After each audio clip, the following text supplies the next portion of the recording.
नमस्कार एव्हरीवन. तर आज तुम्हा सर्वांना मी एक नवीन गोष्ट शिकवणार आहे आणि ती म्हणजे मेलवर कसं करायचं आहे. त्यासाठी तुम्हाला जीमेल मध्ये जायचं आहे आणि मी ब्लू लाईन मध्ये तुम्हाला हायलाइट केलंय कंपोज मेल. कंपोज मेल म्हणजेच क्रिएट मेल कसा करायचा.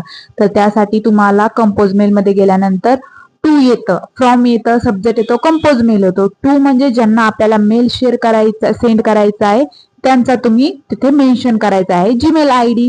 फॉर एक्झाम्पल माझा आहे निशा, सो मी निशा पाटील चेक करत, पण तिथे तुम्हाला जो मेल टाकायचा आहे तो तुम्ही चेक करू शकता मेल आयडी. त्यासाठी तुम्हाला पहिला मेलचा जो आयडी तो टाईप करायचा आहे. जर ऑलरेडी सेव्ह असेल तुमच्या मेलवर तर तिथं ऍड रिसिपंट म्हणून येतो. त्यानंतर सब्जेक्ट, तुम्हाला जो जीमेलचा सब्जेक्ट आहे तो तुम्हाला तिथे सब्जेक्टच्या तिथे ऍड करायचा आहे. त्यानंतर कंपोज मेल तुम्ही बघू शकता खाली. कंपोज मेल मध्ये तुम्हाला तुमच्या जीमेलचे जे काही डिस्क्रिप्शन आहे ते तुम्हाला तिथे राईट डाऊन करायचं आहे कीपॅड वरून. त्यानंतर तुम्हाला वरती 3 हायलायटर दिसत आहे, टूल्स दिसत आहे. एक आहे लिंकचं, तुम्ही बघू शकता ब्लू लाईट मध्ये हे हायलाइट केलं आहे. त्यानंतर तिथे आहे एक ॲरो म्हणजे तुमचा मेल जेव्हाही प्रिपेअर होतो तेव्हा तुम्हाला तो डिरेक्टली सेंड करायचा आहे.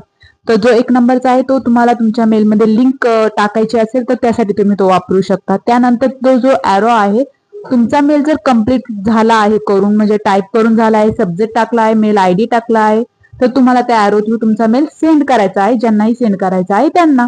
त्यानंतर सेंड केलेला मेल तुम्हाला पुन्हा बघायचा आहे. तर त्यासाठी तुम्हाला होम मध्ये यायचं आहे, मेल बॉक्स मध्ये. त्यानंतर तुम्हाला तिथे ड्राफ्ट,